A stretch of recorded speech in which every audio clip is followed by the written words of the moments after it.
Other aspect of the social part that not a lot of people talk about is the peer pressure to look like you are a content creator, to look like you've got your life together, to look like you are using the right content, the trending equipment, the trending utensils, if you're like a makeup artist or whatever the case is. All of those often also play a role. Welcome to the A1 podcast. My name is Moi Oloruntoba and I am your host for this podcast, which is pretty much all about the business of content creation and how to make money, because that's really what we're all about. Monetization and how to make sure that creators are able to live a sustainable life. They're able to have consistent income from content creation. And so if that sounds like your vibe, make sure you subscribe, give this video a like, and do all the things. Click on the notification bell, engage in the comments. And if you're listening to this on a podcast platform, send us a screenshot, tag us on social media at theA1.co. So today I really wanted to touch on the cost of content creation. I made a video, a TikTok, a reel, a short. Essentially, I made one short form content and I posted it about the fact that the cost of content creation is pretty high. And if you're not careful, you will just never have money. And you're not necessarily sure why, because money comes in, but the amount of money that stays in is a whole different conversation. So that video really did well. So I was like, you know what? Let's dive into this conversation even more. So in my opinion, there are 4 categories of costs when it comes to content creation. 1, the cost to actually create content. 2, the social costs of being a content creator. 3, the investment costs of being a content creator. And 4, the business costs of being a content creator. Now, I know a lot of people generally only think of the first one. And even that first one, when it comes to the cost of content creation, they only really think about it in the sense of equipment, the cameras, the lights, the sound, all of that vibe. However, I've noticed when working with a lot of creators, and something that I had to learn myself, was that the cost of creating content is not just the hardware that you use. You really have to consider things like creative direction, the time you take to really think about a concept, think about a video, think about how to make a TikTok or a reel have its hook, all of that, like the creative direction of a particular piece of content. 2, research. Oh my, do you know that people get paid just to research? Like, that is a full-time job by itself. And when we create content, a great content creator will often do research to really make sure that they are articulating the right things and not just saying things, just from the sky. And then things like sound. I mean, on sets, whether it's a TV set, a movie set, you generally have somebody literally focused on sound alone.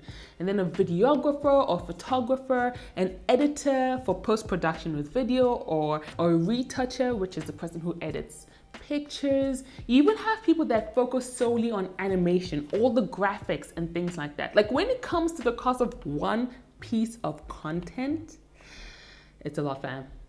It's a lot. And if you don't really consider all of the moving parts that go into creating content, you will always undervalue what you create. Now, we had this incredible program called the Creator Monetization Secrets Program, and we work with creators to help them actually make money consistently. A friend of mine actually taught me this because she's a content creator, but she works in an agency, and so we took this model and adapted it to share with other creators. She actually said that each creator should really take the time to know the cost of each individual aspect of creating content and know what the market rate is for that. So one of the practices that we help our creators do is to actually request quotes from individuals who create similar quality of content that they create. So for example, this piece of content that you are watching or listening to right now, I would take the time to figure out, if I had to hire different people to play all the roles that it takes to create this piece of content, how much would that be? Now, generally when you do this practice, that total amount will be pretty high.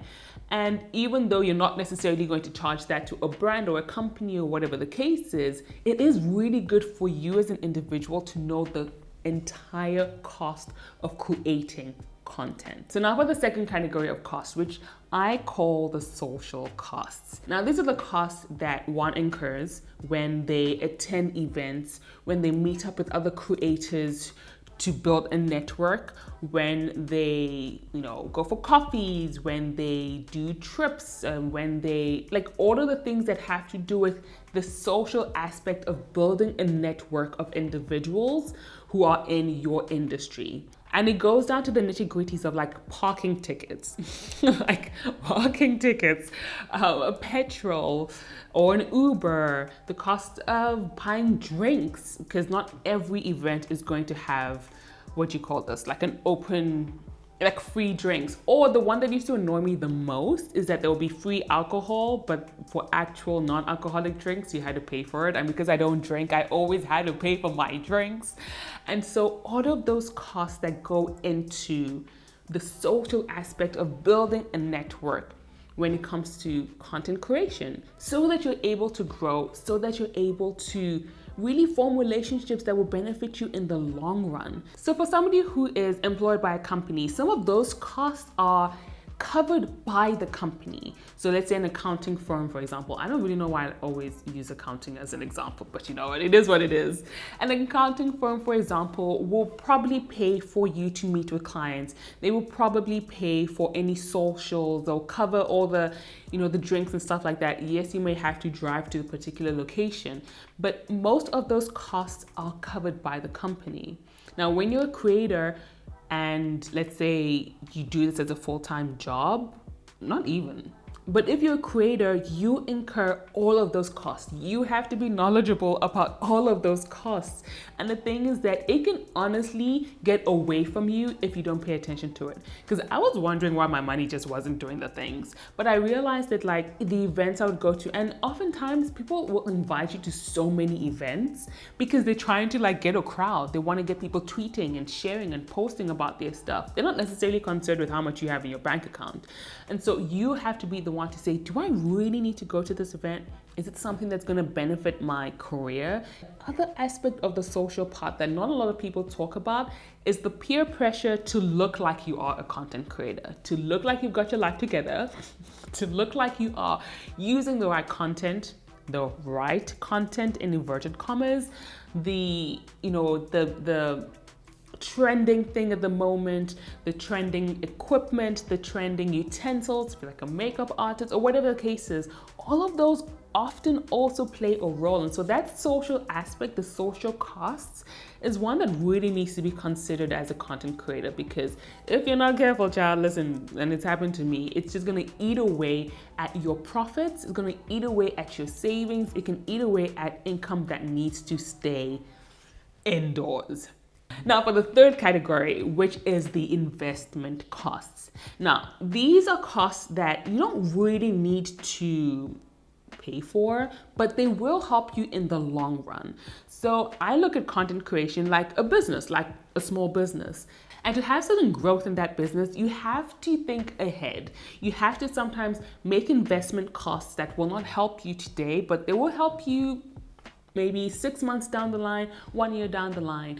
And one of the ones that was really key for me, because I live in Cape Town, I had to make sure that I took trips to Johannesburg. I had to form relationships with brands and companies and individuals in Johannesburg, because that's where a lot of the big brands, their head offices are. Not always, and it's been amazing that the pandemic has allowed for like a lot of virtual communication, so I don't have to physically be there as much anymore. But I had to make that investment into the future of my business. And that's why you really have to know your costs, because those investment costs often will come from your profits, and your profits go into like savings and things like that. And so it's one that one really has to pay attention to. So investment costs can be in travel, it can be in network relationships, it can be in equipment. You know that the returns of that cost will bring returns, just not immediately. And so you have the investment cost as well. And then last but not least, the fourth category, in my opinion, is the business costs.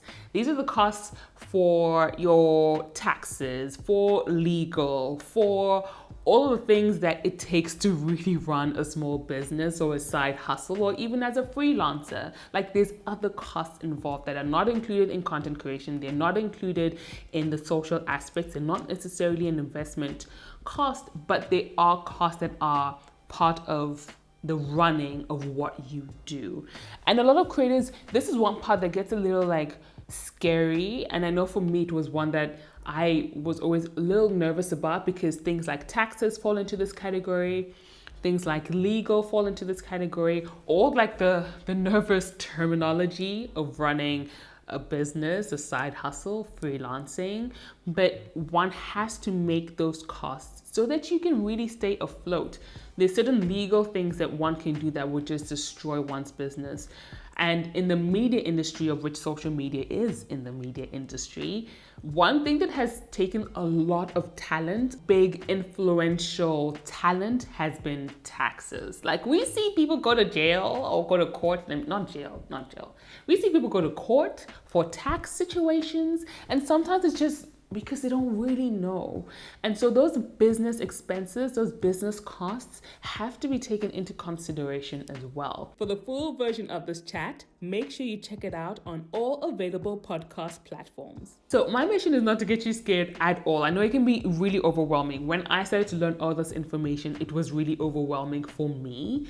But I find that once you do take the time to understand it, you know how to charge, or at least you know what you need to charge to be able to gain a profit. You know that if a company says, oh my gosh, but this is so expensive, of which certain people will do that, you can articulate why it is that price. You can say, I have this cost, I have this cost, I have this cost. And so I hope you enjoyed this video. If you did, make sure you give this video a like. And if you are curious about the Creator Monetization Secrets program, make sure you head to theA1.co, that is CO, to check out more about that. And now that we're done with the costs, if you want to know about how to bring money in, click this video right here to know the 3 monetization types I believe every single content creator, especially in Africa, needs.